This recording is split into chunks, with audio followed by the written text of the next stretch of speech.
사랑하는 명성교회 성도 여러분, 좋은 아침입니다. 진정한 믿음을 하나님께 드리는 토요일 되시기 바랍니다. 오늘 말씀은 마가복음 3장과 4장의 말씀입니다. 여러 가지 예수님이 행하신 기적의 내용들을, 사건들이 등장을 하는데요. 저는 두 가지 사건에 초점을 맞춰서 여러분과 나눠보고자 합니다.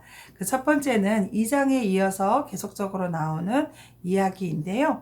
2장 후반부에 안식일에 밀 이삭을 자른 사건에 이어서 3장 초반부에 예수님께서 안식일에 손이 마른 사람을 고쳐주신 내용이 등장을 합니다. 이 사건을 보고 바리새파 사람들이 곧바로 나가서 헤롯 당원들과 함께 예수님을 죽일 모의를 시작하게 되는 내용이 등장을 합니다. 자, 여기에 나오는 바리새파 사람들은 누구일까요? 바이블타임 122페이지에 자세히 나와 있는데요. 구별된 자, 분리된 자라는 뜻을 가진 이 사람들은요, 유대교의 경건주의자들입니다. 율법과 전통을 정확하게 지키는 자들로, 문자적으로 율법 전통을 지키는 일이 그 어느 것보다 더 중요하다라고 생각하고, 그것이 하나님의 뜻대로 하는 것이다 라고 알던 자들입니다. 유대인들은 하나님의 율법을 잘 지키기 위해서 고민해서 전통을 만들어냈습니다. 예를 들어서 안식일을 기억하여 거룩하게 지키라 라는 이 4계명을 지키기 위해서 안식일에는 일을 하지 말아야 하므로 어떤 것이 일인지 어떤 것이 일이 아닌지 구분해서 기록하고 그것을 그대로 지키자, 이렇게 된 것입니다. 예를 들어보면 당시 몇 걸음 이렇게 안식일에 걸음을 걷는데 몇 걸음 이상이면 그것은 일이다 라고 이야기했고, 또 불을 피워서는 안 된다, 밀이삭을 잘라면 안 된다, 오늘 말씀처럼 사람을 치료하는 일을 해서는 안 된다라고 그들은 생각했던 것입니다. 유대인들은 지금도 안식일을 잘 지키기 위해서요, 엘리베이터를 누르는 그 일이 일을 하는 행위에 해당된다고 생각합니다. 그래서 안식일 엘리베이터, 샤바트 엘리베이터를 만들어서 운영을 하는데요. 그것은 우리가 누르지 않아도, 사람들이 누르지 않아도 모든 층에서 그 엘리베이터가 서게 만든 것입니다. 그러니까 버튼을 누르는 일을 하지 않아도 되니까 사용할 수 있다라고 여기는 것이죠. 불을 미리 켤 수가 없습니다. 그래서 안식일이 되기 전에 모두 전등불을 켜놓지요. 그리고 가스레인지 불을 켜서 음식을 하면 안 되기 때문에 음식을 미리 해두어서 자동 열판, 불이 들어왔다 나왔다 하는 자동 열판에 올려서 음식을 데워 먹습니다. 또 냉장고를 열면 불이 들어오잖아요. 그런데 그것도 일이라고 생각해서요, 스위치를 만든 냉장고가 있습니다. 안식일에는 불이 들어오지 않도록 불을 꺼놓는 거죠. 예, 안식일 냉장고라고 하는 것을 판매하고 있지요. 이렇게 하는 것이 유대인들은 안식일을 거룩하게 지킨다라고 생각을 했고요. 이러한 조항들을 만들어내서 이것을 전통, 그리고 장로들의 유전이라고 불렀습니다. 그런데 예수님께서는 이런 유대인들의 형식적인 면을 싫어하셨습니다. 예수님께서는 이것을 미워하시고 싫어하셨어요. 말씀의 의미를 모른 채, 뜻도 모른 채 외형만 지키면서 말씀을 지켰다라고 말하는 이들을 향해서 회칠한 무덤이다, 독사의 자식들아, 이렇게 악독한 말로 책망을 하셨습니다. 그러니까 예수님은 선택받은 백성이 하나님의 말씀, 율법을 가지고는 있다고는 하면서도 그 뜻과는 아무런 상관이 없이 형식에만 치우치는 것을 바로 잡아 주고 계시는 것입니다.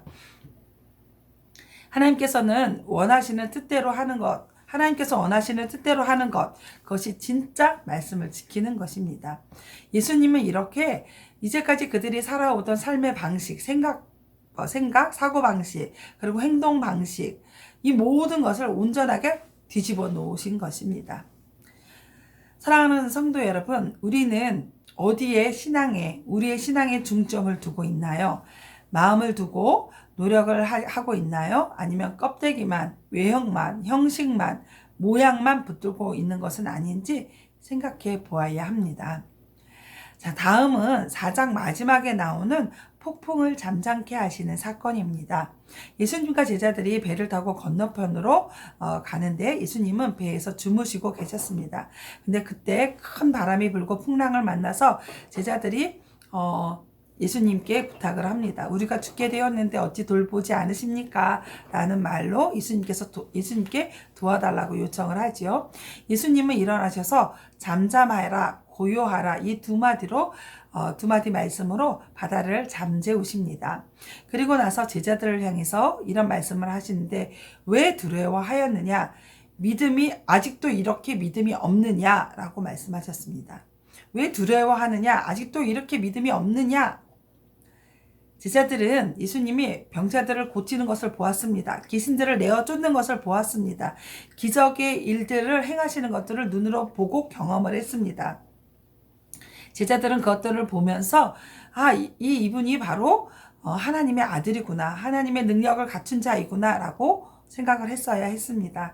세상을 창조하시고 다스리시는 분이라는 것을 알아야 했습니다.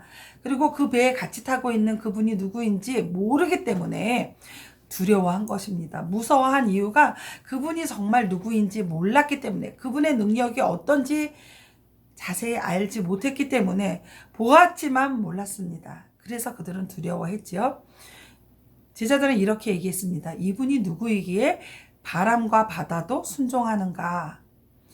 예수님에 대한 진짜 믿음이 또 예수님에 대한 진짜 지식이 없었기 때문에 이들은 두려워했지요. 제자들은 몰랐고 믿음이 없었습니다. 세상을 창조하신 분, 하나님과 똑같은 능력을 가지고 계신 분이 함께 이 배에 타고 계십니다. 그분이 명령하기만 하면 된다. 아니, 그렇게 하지 않더라도, 그렇게 명령하지 않고 또 잠잠하게 하지 않더라도 배는 뒤집어지지 않는다. 아니, 배가 뒤집어지더라도, 물에 빠지더라도 우리는 목숨을 잃지 않고 그분께서 우리를 구원해 주실 것이다 라는 이런 믿음이 있어야 했습니다. 그러나 이들은 그런 믿음이 없었습니다. 사랑하는 여러분, 예수님이 하나님의 아들이시며 그리스도이심을 믿어야 합니다. 그러면 우리는 두려워하지 말고 또 떨지 않게 됩니다. 예수님은 지금 똑같이 내 인생의 배에 타고 계십니다. 그래서 곧 잠잠하라, 고요하라 이렇게 말씀해 주실 것입니다. 우리를 안전하게 해 주실 것입니다. 내 인생의 배에 예수님께서 계심에도 불구하고 두려워한다는 것은 믿음이 없는 것입니다. 그것은 예수님으로부터 책망받을 일이 됩니다. 사랑하는 명석교회 성도 여러분, 하나님은 어떤 분이십니까? 우리가 어떻게 살기를 원하실까요? 여러분은 말씀을 읽으면서 찾으셨나요? 하나님은 우리가 믿기를 원하십니다. 두려워하지 않고 믿음을 갖기를 원하시고요. 하나님은 또한 형식이 아니라 마음의 중심을 원하십니다. 하나님의 뜻이 무엇인지 깊이 깨달아 알고 그 말씀의 뜻대로 행하는 것을 원하십니다. 말씀의 의미를 깨달아 알고 순종하기를 원하시는 그 하나님의 마음을 여러분도 그리고 저도 알기를 소망합니다. 저와 여러분의 묵상 가운데 이런 은혜가 있기를 소망하며 다른 묵상이 여러분들이 했다면 그것을 구역원들이나 주변 사람들과 한번 나누어 보세요. 말씀 충전으로 승리하시는 저와 여러분 되시기 바랍니다.